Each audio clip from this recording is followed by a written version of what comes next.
안녕하세요. 저희 집회 기간 내에 이렇게 열심히 들으시느라고 모두 고생 많으십니다. 어제 진짜 많이 빡세셨죠? 네, 어제 진짜 저도 인내에 한계가 오더라고요. 저녁 때 진짜 거의 비몽사몽으로 들었어요. 근데 서태훈 집사님 거 왜 이렇게 재밌는지 쏙쏙 들어오더라고요. 이거 정말 진짜 이제 고생 많이 하셨는데 2박 3일이라는 짧은 시간 동안 그러니까 여러분들이 여러 강사님들이 앞에 서셨고 또 많은 기별을 전하시느라고 또 전하시는 분들도 쉽지 않으시지만 듣는 분들이 진짜 더 고생이에요. 진짜 너무 고생 많으시고 이제 몇 시간 뒤면 이제 저희 또 다시 헤어지는 시간이 될 거예요. 근데 이 헤어짐이 여기서 끝이 아니라는 거 여러분도 아시죠? 네. 내년도를 위해서 또 저희들이 또 뭘 할 수 있게 또 이런 모임을 더 가질 수 있도록 계획을 할 거고 그렇게 했을 때 저희가 부족한 점이 뭔지를 알려주세요.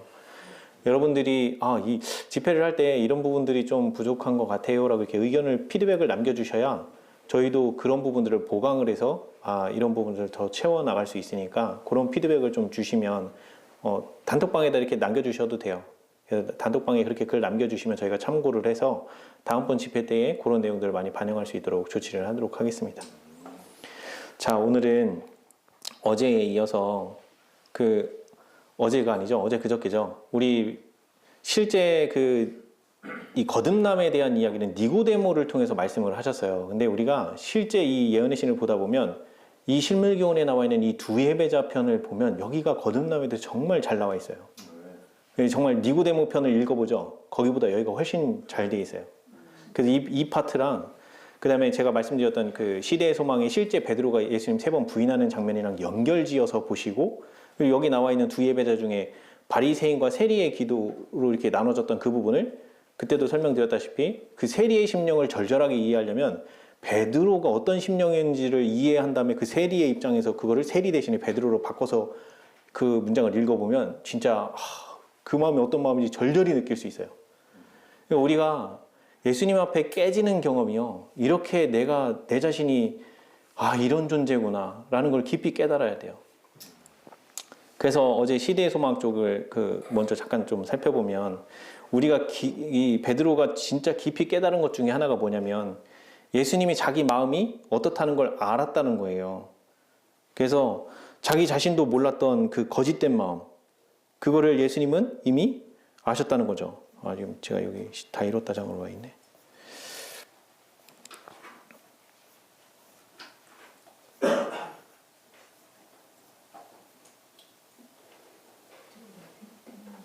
자, 여기 보면 주께서 이 베드로를 얼마나 잘 아시며 또 자신도 알지 못한 그 자기의 거짓된 마음 자신도 알지 못하였던 거짓된 마음을 얼마나 정확하게 아셨는지를 드디어 깨달은 거예요. 그러니까 베드로가 자부심이 사라진 거죠. 장담하는 말, 다 버려도 저는 안 버려요 라는 이 말을 이제 내가 이렇게 내가 말하고도 지킬 수 없다는 걸 이제 처절하게 깨닫고 인식했어요. 이제 여기서부터 또 시작을 하는 거예요. 여기서부터 이제 실물교훈에 나와 있는 이 베드로의 이야기를 통해서 이제 좀 전개되는 내용이 좀 있어요. 우선 이제 이 부분은 이 베드로의 경험을 통해서 잠깐만요. 이 베드로의 경험을 통해서 우리는 자신의 품성의 결함을 알고 그리스도의 능력과 은혜의 필요성을 배울 필요가 있다. 그래서 요 유일한 안전책이 뭐라고요? 자신을 의지하지 말고 그리스도를 의지하는 것. 내 자신의 마음이 이렇게 항상 거짓되다는 걸 내가 말한 대로 지키지 못한다는 사실을 깊이 인식하고 깨달을 때 드디어 뭐 하는 마음이 생겨요? 나 자신의 뜻대로 하고자 하는 마음을 포기할 마음이 생겨요. 내가 하는 거는 다 거짓되구나. 나 스스로 지키지 못하는 그런 말들을 내가 내뱉으면서 하려고 하고 있구나. 그러면서 실제 상황에 어떻게 놓이면 조금이라도 위기가 오면 어떻게 된다고요? 금세 마음 바뀌어갖고 내가 말했던 거 못 지키고 변덕스럽게 그 상황에 맞게끔 내 이기적인 행동대로 한다는 거죠. 그래서 여기 보면 그 베드로가 실패한 것은 자부심 때문이었다. 다시 굳게 설 수 있었던 것은 자기 자부심으로 인해서 망가졌던 자기 자신을 깨닫고 그리고 난 다음에 진정한 회개와 이 겸비의 정신을 통해서 이 실패를 극복할 수 있었던 거예요. 그래서 그의 이러한 경험 속에서 회개하는 모든 죄인이 용기를 얻을 수 있다. 왜 그래요? 베드로만큼 여러분 죄 많이 졌어요? 예수님한테 진짜 십자가에 그 돌아가실 그분한테 저주하고 욕하고 이렇게 해보셨어요? 네. 그러면 베드로보다 더 희망이 있는 거예요? 그러니까 우리가 제가 이 성경 말씀 처음 볼 때 다윗이 밧세바를 범하고 그 남편 우리아를 그 사주해갖고 죽였어요. 아, 나는 다윗보다 그 정도까지는 안 했어. 근데도 자꾸 죄책감에 눌리면 죽겠는 거예요. 힘들어갖고.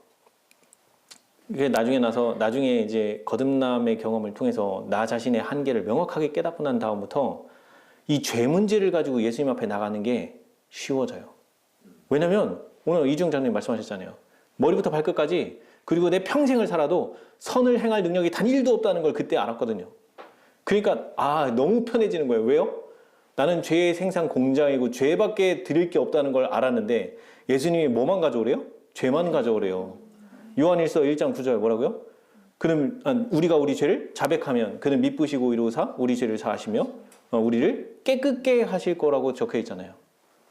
그러니까 죄 문제를 가지고 가는 게 하나님이 기뻐 받으시는 거구나라는 거를 깨닫고 나면 내가 죄를 드리는 게 얼마나 기뻐지는 건지 몰라요. 이렇게 얘기하잖아요. 그럼 무슨 질문이 나오는 줄 아세요? 그러면 회개하고 죄짓고 회개하고 죄짓고 계속 그런 상태 아니에요? 이런 얘기가 나와요. 그러면 정말 그렇게 될까요? 우리가 시대의 소망의 22장 시대의 소망 22장을 가보면 헤롯 왕이 침례 요한을 못 빼고 난 다음에 헤롯 왕의 마음 가운데서 벌어지는 내용이 나와요.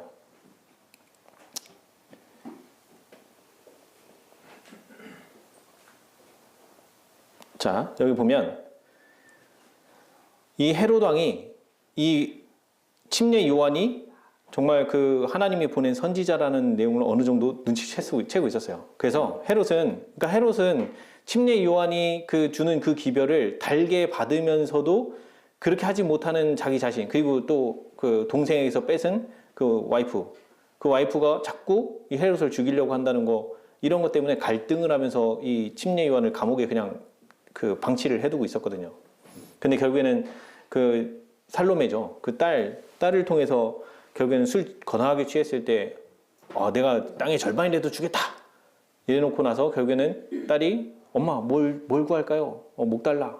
그래가지고 침례 요한 목 달라고 결국에는 주문을 하는 밤에 목을 쳤단 말이에요.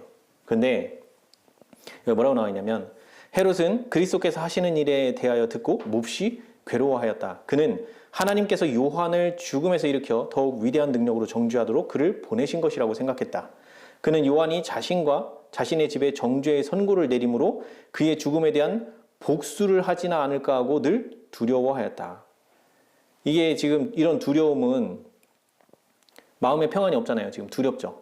자꾸 복수하지 않을까? 막 이런 생각이 사로잡혀 있어요. 그래서 뭐라고 되냐면 헤롯은 죄의 결과가 그러하리라고 하나님께서 선언하신 것을 거두고 있으니 곧 여기 뭐라고 돼 있어요? 신명기 28장 65절에서 67절에 있는 거. 마음으로 떨고 눈으로 쇠하고 정신으로 산란케 하시리니 내 생명이 의심나는 곳에 달린 것 같아 주야로 두려워하며 내 생명을 확신할 수 없을 것이라. 내 마음의 두려움과 눈에 보는 것으로 인하여 아침에는 이르기를 아하 저녁이 되었으면 좋겠다 할 것이요 저녁에는 이르기를 아침이 되었으면 좋겠다 하리라. 왜 그래요? 밤이나 낮이나 뭐예요? 두려움 때문에 제대로 살지를 못하는 거예요. 그러니까 여기 뭐라 그래요? 자, 여기 보면 죄인들 자신의 생각이 곧 그의 고소자가 되므로 범죄한 양심의 가책보다 더 심한 고문은 있을 수 없는데 이는 죄인에게 밤이나 낮이나 뭘 안 준다고요? 안식을 주지 않기 때문이다. 자, 그러면 침례 요한이 예수님이 오시기 전에 공중사역 하시기 전에 외친 기별이 뭐예요? 회개하라. 천국이 가까웠느니라고 했잖아요. 그때 천국 뭐예요? 천국. 진짜 천국은 뭐예요? 마음의 안식이 임하는 게 천국이에요. 마음의 평안을 얻는 게 천국이라고요. 사람들이 죄책에 눌리죠. 그러면 여기 뭐라고요? 양심의 가책으로 심한 고문을 받는다고요. 우리가 그래서 이 건강개혁 원리도 다 똑같아요. 이 새천사기별 의료선교사 이거 하는 것도 이 원리를 깨닫지 못하면 뭐 하고 있는 거예요? 요법이에요, 요법. 이 요법 하면 망가지는 거예요. 근데 뭐부터 해야 돼요? 그 치료봉사 책 쭉 읽어보면 다 이 모든 질병의 95%는 어디서 온다? 요 마음이 이게 잘못돼가지고. 그러니까 이 마음 문제, 이 죄의 문제가 해결이 되면 이 양심의 가책으로부터 내가 자유함을 얻잖아요. 그러면 뛸 듯이 기뻐요, 뛸 듯이. 마음이 진짜 평안해지고 이제 더 이상 걱정과 근심이 사라져요. 이게 내려놔질 때야 비로소 뭐가 되는 거예요? 마음의 근심과 염려가 사라지고 그 자리에 뭐가 와요? 마음에 참된 평안이 오고 마음에 쉼이 온다고요. 그 쉼이 와야 비로소 몸이 낫는 거예요. 그래서 중풍병 환자, 예수님이 그 베드로의 장모집에서 설교를 하고 계실 때 친구들이 4명이 그 중풍병 환자 메고 들어갔잖아요. 그래갖고 다락에서 내렸어요. 근데 그 시대의 소망을 중풍병 환자 편을 잘 읽어보시면 이 중풍병 환자가 그 베드로의 집, 장모집 근처까지 가는 동안 몸이 계속 죽어가고 있었고 그 장모집 앞에 이를 때에 그는 죽기 일보 직전까지 가고 있어요. 숨이 이제 꼴딱꼴딱해요. 그런데 지금 이 친구들이 사람들이 너무 많으니까 이 중풍병 환자를 집안에 못 들이는 이 상황이 되니까 이 사람이 거의 막 낙담하고 절망하려고 막 그런 상황이었어. 근데 거기서 뭐예요? 이 사람이 거기서 이 예수님께 갈 때, 친구들이 메고 갈 때 이 중풍병 환자가 가졌던 마음에 그 제일 바랐던 소원이 뭐였냐면 자기가 죄사함만 받는 거예요. 낫는 건 포기했어.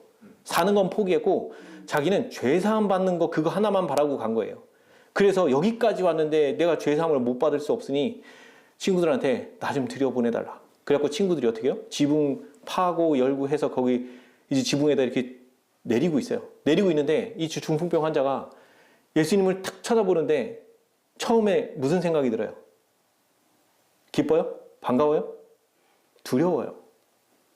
이분마저 나를 어떻게 할까봐? 정죄할까봐. 용서받으라는데 혹시 이분마저 나를 정죄할까봐 두려웠더니까 그때 예수님이 뭐라고 하세요? 제가 성경을 읽을 때 진짜 이해가 안 됐어요. 아니 환자한테 일어나 네 자리를 들고 걸어가라 라고 하면 되는데 전혀 이해하지 못할 말을 하세요. 소자야 안심하라. 네 죄사함 받았느니라.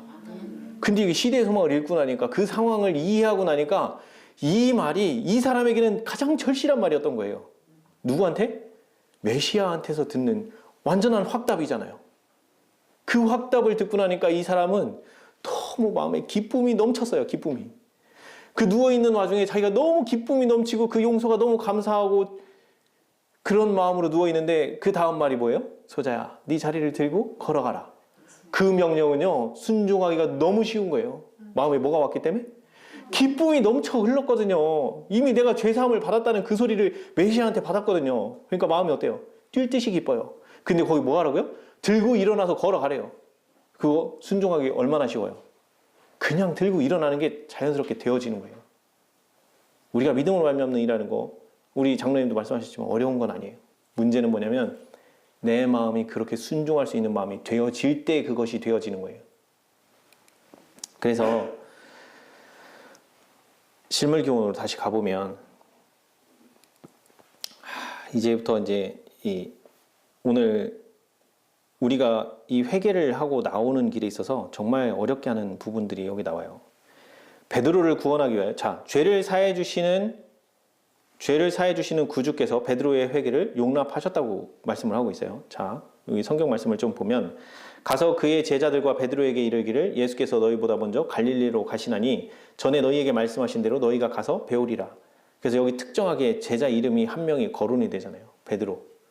왜? 베드로가 지금 어떤 심정이라서요? 죽고 싶은 마음이 굴뚝같이 지금 겟세마네에서 통곡을 하고 있으니까. 그런 베드로에게 가서 빨리 전해라. 그래서 베드로가 어떻게 해요? 예수님한테 무덤에 제일 요한하고 같이 하는데 무진장 달려와갖고 확인하잖아요. 그래서 자기 죄를 사해 주시는 구주께서 베드로의 회개를 용납하셨다. 베드로를 구원하기 위하여 나타내셨던 동일한 긍휼하심이 시험에 빠진 모든 사람을 위하여 베풀어져 있다. 베풀어져 있다라는 이 말이 중요한 거예요. 구원하셨어요? 우리가 이 시험 가운데서 예수님께서 베풀어 주신 이 은혜를 붙잡고 나오는 건 누가 해야 되는 거예요? 붙잡는 건 우리가 하는 거예요.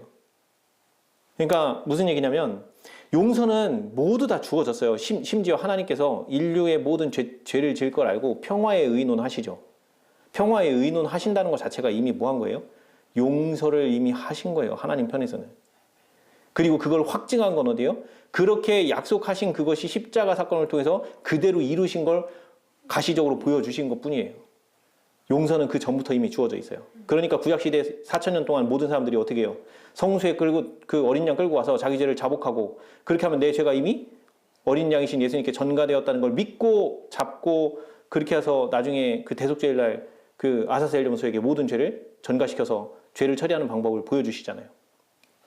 그러니까 구약시대부터 이미 그게 작동이 된 이유는 이미 평화의 의논이 시작될 때부터 하나님은 죄인에 대한 용서를 끝내놓으신 거예요. 문제는 뭐예요? 이 죄인들이 그 하나님의 용서를 믿고 받아들이느냐 못 받아들이느냐 이게 우리가 붙잡는 거라는 거예요. 그 하나님의 용서를 경험해보는 자들이 드디어 하나님이 어떤 분인지를 깨달아요.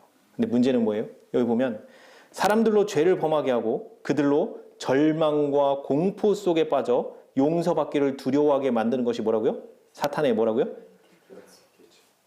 그러니까 우리가 제일 조심해야 될 게 뭐냐면 죄를 범했죠. 죄를 범하면 그 죄를 범했을 때 우리 아까 시대의 소망 22장 가서 읽었죠. 죄인 자신의 생각이 자기의 고소자가 됨으로 인한 그 양심의 가책 그것이 우리를 심하게 고문한다고요. 나 자신을. 그러니까 어떻게 해요? 마음에 안식이 없어요. 그러니까 맨날 걱정하고 근심하고 염려하고 이런 일을 벌이는 거예요. 내 마음속에서. 그러니까 예수님이 마태복음 11장 28절에 뭐라고 그래 있어요? 수고하고 무거운 짐진 자들아 다 내게로 오라. 내가 너희를 쉬게 하리니 나는 마음이 온유하고 겸손하니 나의 멍에를 메고 내게 배우라. 뭘 배워요? 예수님의 겸손과 온유를 배우라는 거예요. 그러면 어떻게 된다고요? 너희 마음이 쉼을 얻으리니 나의 멍에는 쉽고 내 짐은 가벼움이라. 그러니까 죄인이 죄를 가지고 예수님께 가져가는 게 이게 하나님의 사랑을 깨닫고 용서받음을 경험하지 못하면 이 죄책을 드린다고 기도를 하면서도 내 마음에 평안과 쉼이 없어요. 드리는데 이거 내가 이렇게 하는 거 맞나?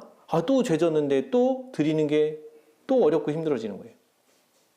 이게 여기서 처음에 겪는 현상이 이런 현상이에요. 이거 왔다 갔다 해요. 내가 지금 제대로 하고 있는 건가?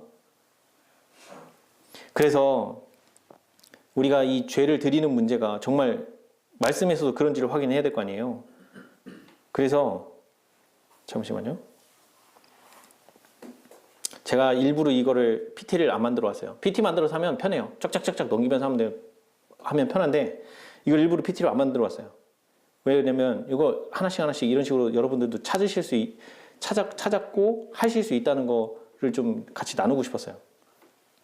그래서 여기 보면 3장에 가보면 부조와 선지자 3장에 가보면 자 여기 보면 첫 단락에 하늘에서 더 이상 마음대로 반역을 선동할 수 없게 되자 사탄의 증오심은 인류의 파멸을 음모하는 가운데서 한 새로운 분야를 찾아내었다. 그는 에덴에 사는 경건한 부부의 행복과 평화 가운데서 이 사탄이 뭘 봐요? 자기가 잃어버린 영원한 행복을 보게 됐어요. 그러니까 어떻게 돼요?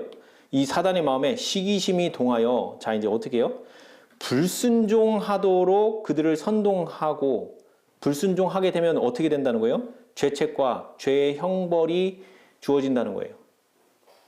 그래서 하나님께서 이 사단의 시험을 이 인류가 통과를 하게끔 하셔야 됐던 거예요. 그러면 이 시험 왜 주어졌냐는 거예요.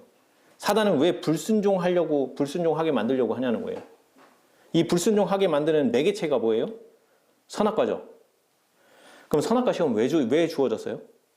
우리가 여기서부터 시작해야 돼요. 그러니까 이 죄의 문제를 똑바로 이해하지를 못하면 순종하라고 하는 그 메시지가 내가 해야 되는 것처럼 들려요. 안 되는데 하라고 하는 강요로 들린다고요. 근데 죄의 문제에 대한 바른 이해부터 되어지고 나면 이 문제는 이 용서를 경험하고 나잖아요. 그러면 순종은 자연스럽게 되어지는 결과로 나오게 돼 있어요. 그래서 이 부자 선지자 1장에 가보면 먼저 우리가 봐야 될 부분이 어디였냐면 의지의 자유편을 보면 사랑의 율법은 하나님 정부의 기초이므로 모든 지성적 존재들의 행복은 그들이 이 의의 대원칙과 완전히 일치함에 달려있다. 하나님께서는 당신의 모든 피조물로부터 뭘 받으시고자 하는 거냐면 사랑의 봉사, 이 사랑의 봉사를 받고자 하시는데 이 사랑의 봉사는 어떻게 오는 거냐면 굴종하는 게 아니고 자원하는 봉사라는 거예요. 어떻게?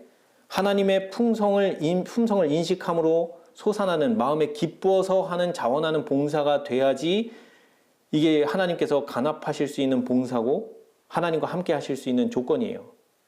근데 이 하나님의 품성을 인식함으로 기뻐함으로 인해서 생기는 이 자원한 봉사가 되려면 뭐가 필요하다? 이 의지의 자유가 필요한 거예요. 그런데 이 의지의 자유를 언제 준다고요? 모든 피조물을 창조하실 때 의지의 자유를 다 이미 부여하신다고요. 그럼 이 의지의 자유는 하나님 말씀에 순종하느냐 마느냐를 스스로 선택하는 능력이에요. 피조물 스스로가. 그러면 하나님 말씀에 순종할 거야 말 거야 라는 이 시험이 지금 어디서 벌어진 거예요? 천사들 사이에서 먼저 벌어진 거예요. 천사들 간에 이 하나님 말씀에 순종하는 무리와 불순종하는 무리로 나눠졌고 결국엔 불순종하는 무리인 사탄과 그의 이 무리들 결국엔 하늘에서 쫓겨났죠. 불순종으로 인해서. 그러고 나니까 이 사탄과 3분의 1의 천사가 떠나간 그 자리에 우리 장로님이 그때 말씀하셨나? 하늘에 시험하고 난 이후에 세워진 그 빈자리 하나님께서 창세기 2장 16절에 보면 사람을 왜 창조하셨는지 이유가 나와요. 화입부인 주석에. 그래서 그 시험하고 난 그 빈자리를 하나님께서 채우시고 하나님과 영원히 함께 거하면서 천사들과 교류하는 그 자리에 우리 인간들을 창조하셔서 그 자리에 우리 인간들이 함께 하기를 원하셨어요. 그래서 인간들을 창조하시면서 이 창조하실 때 뭘 준다고요? 기본 탑재되는 게 자유의지. 자유의지가 뭐라고요? 하나님 말씀에 순종할 거야 말 거야를 스스로 선택하라는 거예요. 근데 어떻게 선택하라고요? 하나님이 나를 이렇게 사랑하시는 분이구나 라는 거를 보여주심으로 인해서 그 사랑으로 인해서 내가 선택해 가는 거라고요. 그러니까 이 인류에게 주어진 이 선악과 시험의 본질이 뭐예요? 본질. 하나님 말씀에 순종할 건지 말 건지에 대한 시험이죠. 자, 여기까지 설명을 한 다음에 실물교훈으로 가볼게요. 아이고, 잠깐만요. 자, 실물교훈으로 가보면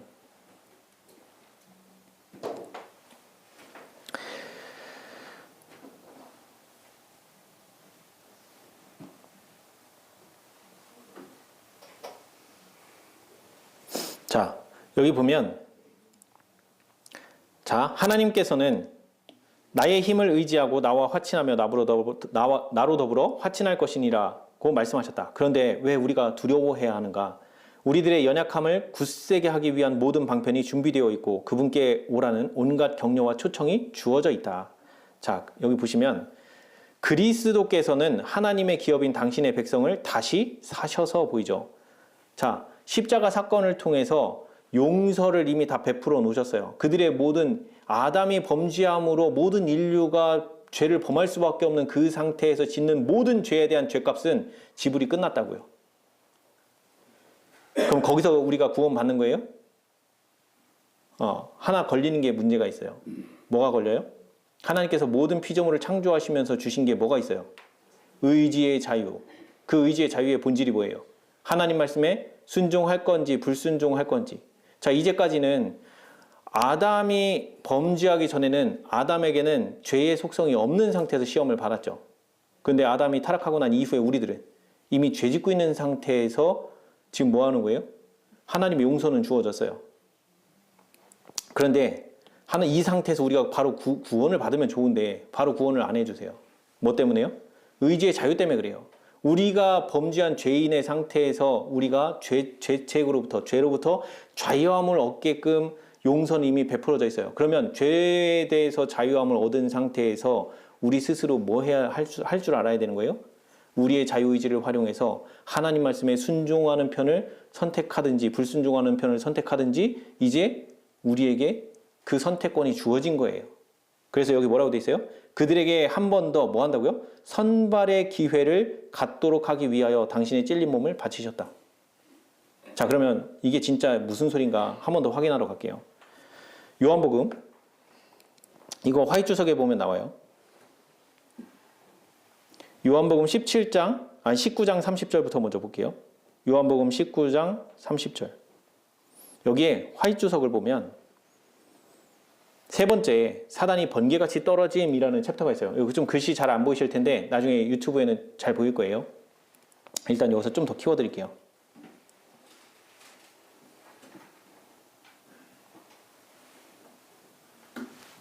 좀 더 잘 보이세요? 아무튼 읽어드리겠습니다. 자, 여기 사단이 번개같이 떨어짐이라는 세 번째 화이트석 내용인데요. 그리스도께서 다 이뤘다고 부르짖으셨을 때 하나님의 보이지 않는 손이 튼튼한 실로 짠 성소의 휘장을 위에서 아래까지 찢으셨다. 지성소로 나아가는 길이 나타났다. 하나님은 만족한 마음으로 고개를 숙이셨다. 이제는 공의와 자비가 한데 섞일 수가 있다. 그는 공의로운 분이지만 그리스도를 믿는 모든 자를 의롭다고 하실 수도 있으시다.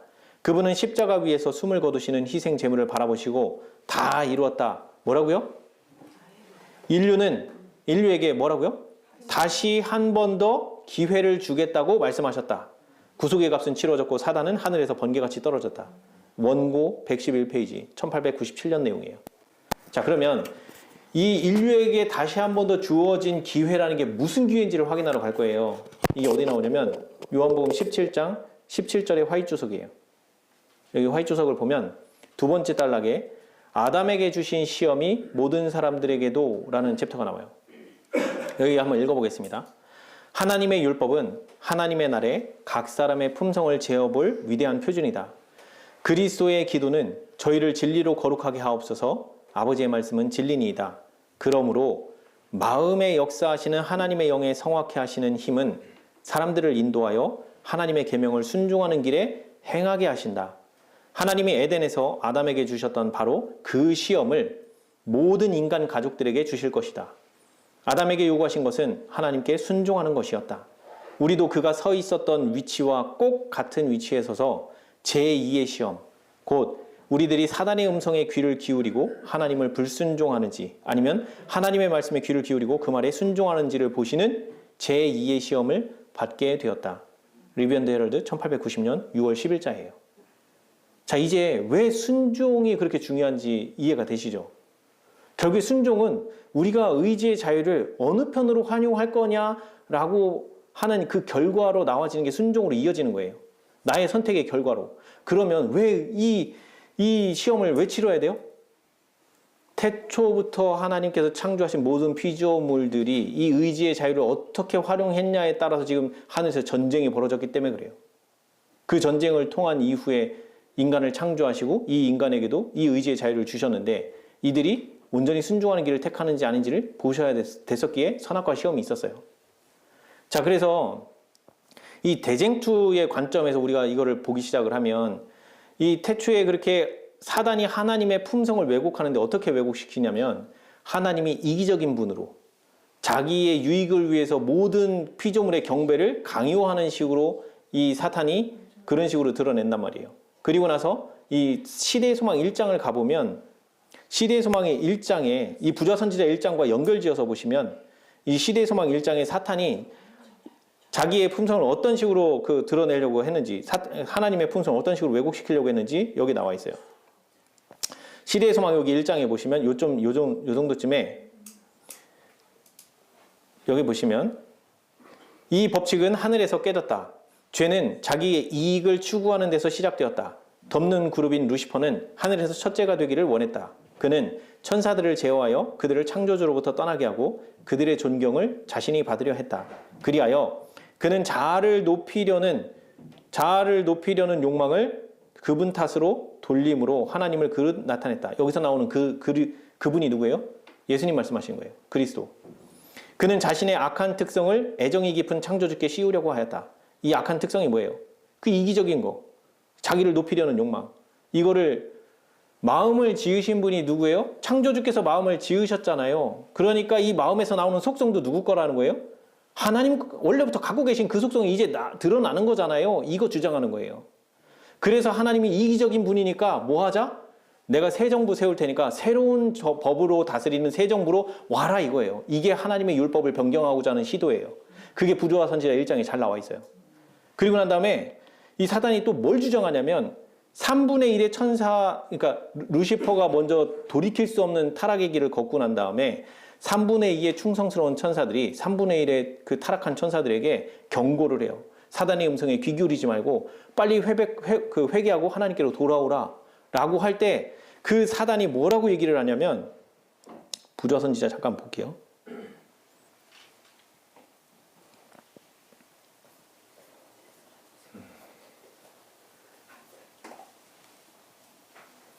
자, 여기 보면 이제 그와 연합한 천사들은 너무나 멀리 떠났으므로 다시 돌아가기는 틀렸으며 누가요? 사탄이 지금 3분의 1의 속은 천사들에게 하는 말이에요. 이제 그와 연합한 천사들은 너무나 멀리 떠났으므로 다시 돌아오기는 틀렸으며 자신은 하나님의 율법을 잘 알고 있는 바, 자 뭐라고요? 하나님께서는 결코 그들을 용서하지 않을 거라고 선언하였다. 그러니까 사단이 왜곡시키는 것 크게 두 가지가 뭐예요? 하나님은 이기적인 분이고 또 하나는 하나님이 용서하는 분이 아니라는 거예요. 그래서 이 십자가 사건이 왜 우리가 이 인류의 구속사적인, 그러니까 우리의 구원을 위해서 주어진 거 이 개념으로 보면 너무 소극적인 거예요. 이 십자가 사건은 하나님의 그 품성이 왜곡을 시켜놓은 이 사탄이 그렇게 교묘하게 속여놨어요. 3분의 1의 천사가 속을 정도로. 그렇게 교묘하게 속아진 그 하나님의 품성이 십자가 사건을 통해서 다 드러난 거예요. 그래서 시대소망인들 여기 읽어보면 자비와 공의가 입을 맞췄다 막 이런 말이 나오는데 처음에 이해가 안 됐어요. 이게 도대체가 무슨 소리야. 근데 여기 와서 부조와 선지자 1장과 시대의 소망과 살아남는 이들에 나와 있는 이 죄가 시작된 이 파트를 다 골고루 읽어보면 이게 무슨 말인지 이해가 되기 시작해요. 십자가 사건은요, 하나님께서 이기적인 분이 아니고 하나님은 얼마든지 죄를 회개한 죄인들을 용서하시는 분이라는 걸 드러낸 거예요. 이게 뭐예요? 사단이 주장한 거짓 주장이에요. 그래서 이게 욥기랑 이어진다고 그때도 한번 제가 말씀을 드렸는데 욥이 왜 고난을 받아요?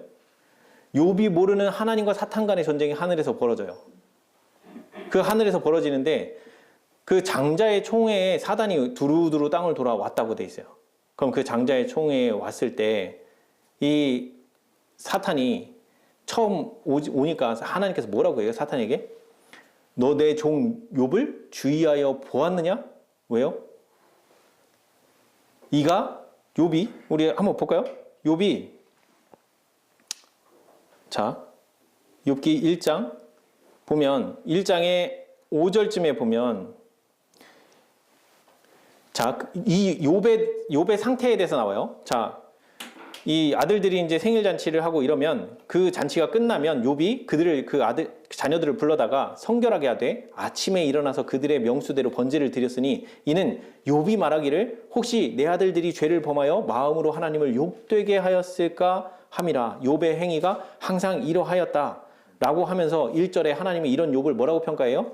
우스 땅에서 욥이라 불리는 사람이 있었는데 그 사람은 온전하고 정직하여 하나님을 경외하며 악에서 떠난 자더라 라고 하나님이 욥을 평가했어요. 근데 욥이 왜 이런 시험과 고난을 왜 겪냐는 거예요. 이 장자의 총회에 온 사탄이 오자마자 하나님께서 너 내 종 욥 주의하여 보았니? 이렇게 악에서 떠난 자가 없어 라고 하나님이 얘기하자마자 사탄이 이 욥을 고소하죠. 참소하죠. 그럴 리가요. 하나님이 축복해 주셨으니까 그러잖아요. 그 축복 한번 걷어보실까요? 하나님이 한번 쳐보세요. 그러면 과연 이 욥이 무슨 소리 하는지 한번 들어볼까요? 라고 하면서 이 사탄이 하나님 보고 치라는 말을 해요. 근데 하나님이 치시는 분이에요? 아니죠. 근데 욥이 왜 거기서 치라는 말을 왜 해요? 그 장자의 총회에 누가 와 있어요? 하나님의 아들들이 와 있잖아요. 그러니까 그 아들들한테 사탄은 또 무슨 짓을 하는 거예요? 하나님은 치시는 분이라고 강요를 하는 거예요. 거기서.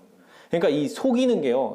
사탄이 속이는 게 교묘하고 기가 막히게 자꾸 속여요. 하나님의 품성을 왜곡시키는 이런 방향으로. 그러면 사탄이 왜 욥을 이렇게 참소하고 고소하냐? 그게 핵심이에요.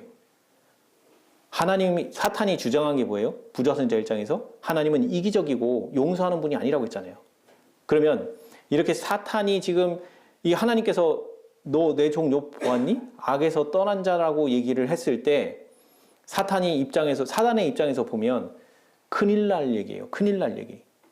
이 지구 두루두루 돌고 돌아왔는데 여기 뭐밖에 없다는 거예요. 사탄은 내 백성밖에 없어요. 내 백성이 누구예요? 죄만 짓는 죄인들, 용서받지 못할 죄인들만 사는 곳이에요 라는 주장이란 말이에요. 왜? 하나님은 용서하는 분이 아니니까. 그런데 지금 하나님은 뭐라고 얘기하시는 거예요?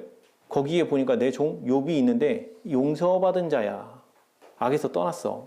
내가 용서한 자야. 그러니까 사탄 입장에서 보면 뭐예요? 그럴 리가요. 걔 용서받을 아니에요. 걔 내 백성이라니까요. 용서받지 못할 죄인이에요. 이 얘기하는 거예요. 그래서 만약에 진짜 욥이 사탄의 이 참소하는 대로 그 용서받지 못한 특성이 나오면 사단의 말이 맞죠. 그리고 만약에 그게 거짓이면 이 지구가 지금 사탄이 지배하는 지구가 아니라는 걸 증명하는 꼴이 돼요. 그리고 더불어 사단이 주장하는 그 두 가지 주장이 거짓말이라는 사실이 또 들통나는 거예요. 이해가 되세요? 그래서 이게 연관이 있어요. 전부 다. 이 싸움이에요.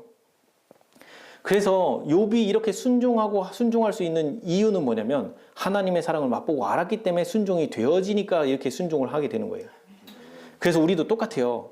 우리가 왜 거듭남을 경험을 해야 되냐면 순종 안 돼요. 거듭나도 막바로 바로바로 순종돼요? 제가 거듭남을 경험해보고 나서 느낀 게 뭐였냐면 거듭남을 경험하면 그때부터 뭔가 완전히 다 될 것 같죠? 안 그래요. 차차 바뀌어져 가요. 거듭난 거는 드디어 뭘 깨달은 거냐면 내가 이런 죄인이구나라는 사실을 깨달은 것뿐이에요. 그러면서 계속 뭐예요? 넘어지고 자빠지고 깨지고 터지고 하면서 내 죄책감 가지고 하나님께 나가고 하는 이런 씨름의 과정들을 통해서 이런 걸 하나하나 깨닫고 알아가면서 일어나는 법을 배우고 그리고 하나님의 사랑이 내가 이런 죄를 범했어도 내 죄책감의 문제를 이거 하나님께 가져갈 수 있는 거구나 이런 것들이 확인되어지고 경험이 되어지면서 한번 넘어졌던 데서 다시 일어나고 이러면서 하나님을 더 알아가고 배우는 거예요. 그러니까 거듭남을 경험했을 때부터 성경과 예언의 시를 보면 자꾸 뭐가 보여요? 하나님의 용서가 그렇게 값지게 보이는 거예요. 그 용서라는 말이 들려질 때마다 내 마음은 녹아요. 감동이 오고 감사하고 그런 걸 자꾸 깨달으면 깨달을수록 하나님께 나의 죄 문제를 가지고 나가는 게 더욱더욱 쉬워져요. 그래서 이 거듭남의 문제는 정말 중요한 문제예요. 이게 없으면 사실 신앙이 제대로 시작이 안 돼요. 그래서 이걸 거듭남을 경험해본 분들은 아시겠지만 이제 어제도 여기 다른 거 많이 있긴 하지만 오늘 좀 간단하게 줄이겠습니다. 마지막으로 여기 좀 봐야 될 거 이건 이제 우리 이주영 장로님께서도 계속 말씀하신 건데 현주소인식 여기 뭐라고 돼 있어요? 자 여기 보면 우리는 먼저 우리 자신을 알아야 하고 자신에 대한 이 같은 지식이 우리로 통쾌하게 하지 아니하면 우리는 용서와 화평을 얻을 수 없다라고 돼 있죠. 그러니까 회개는 뭘 얻기 위한 거예요? 우리 마음의 용서와 화평을 얻는 수단이에요. 수단. 회개는. 그래서 여기 뭐라고 돼 있어요? 여기 보면 하나님 말씀이 있죠. 이사야 40장 29절에 피곤한 자에게 능력을 주시며 무능한 자에게는 힘을 더하시나니 그리고 요한일서 1장 9절 만일 우리가 우리 죄를 자백하면 저는 미쁘시고 이로우사 우리 죄를 사하시며 모든 불의에서 우리를 깨끗게 하실 것이요. 그 다음에 너는 내 죄를 뭐하라고요? 자복하라. 맑은 물로 너희에게 뿌려서 너희로 정결케 하되 곧 너희 모든 더러운 곳에서와 모든 우상을 섬김에서 너희를 정결케 할 것이라고 돼 있죠. 그래서 이사야서에 나와 있는 1장 18절인가요? 거기서부터 오라 우리가 서로 변론하자.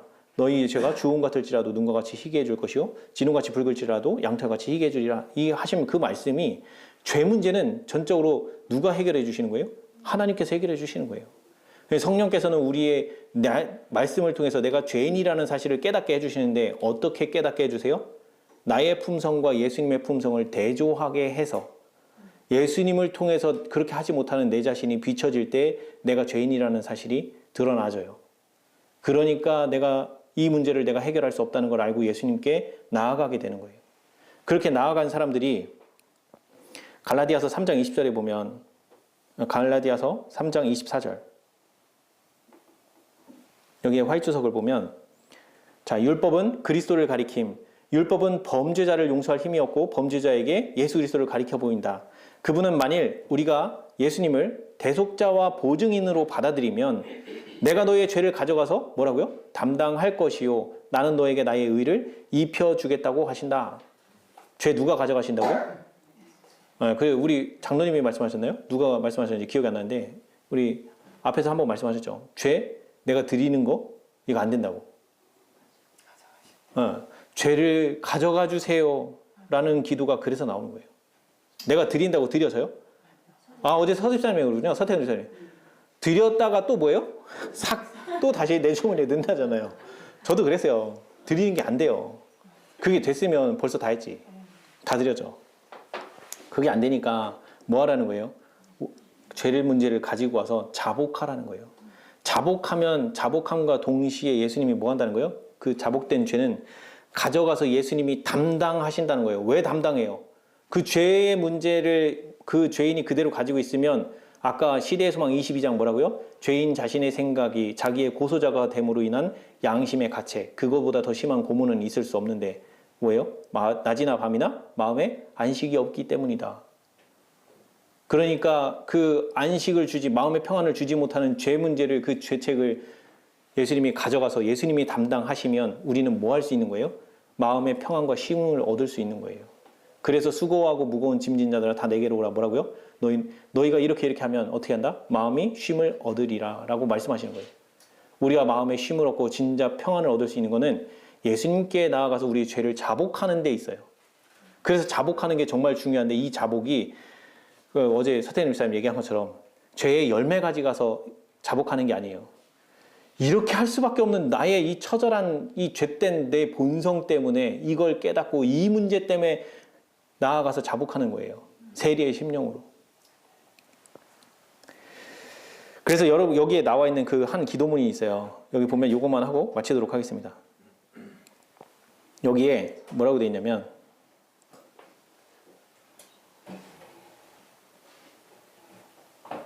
자, 아무도 자기 스스로 자기의 마음을 비울 수 없다. 우리는 그리스도께 그 일을 해주시도록 그분께 우리의 마음을 허락할 뿐이다.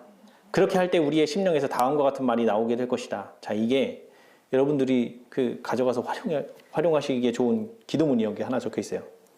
주여, 저는 제 마음을 당신께 드릴 수 없사오니 당신이 제 마음을 취하소서.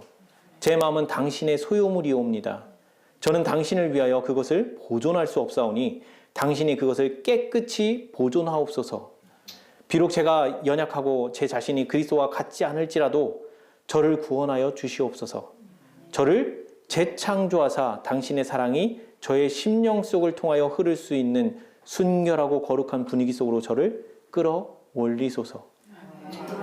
이게 우리 영혼의 외침이 되었으면 좋겠습니다. 네, 하나님께서 여러분들 위해, 여러분들 마음 가운데 참되고 진실된 그 평안을 주시기를, 또 그걸 구하는 우리 모두가 되기를 간절히 바라면서 말씀 마치도록 하겠습니다. 기도드리겠습니다.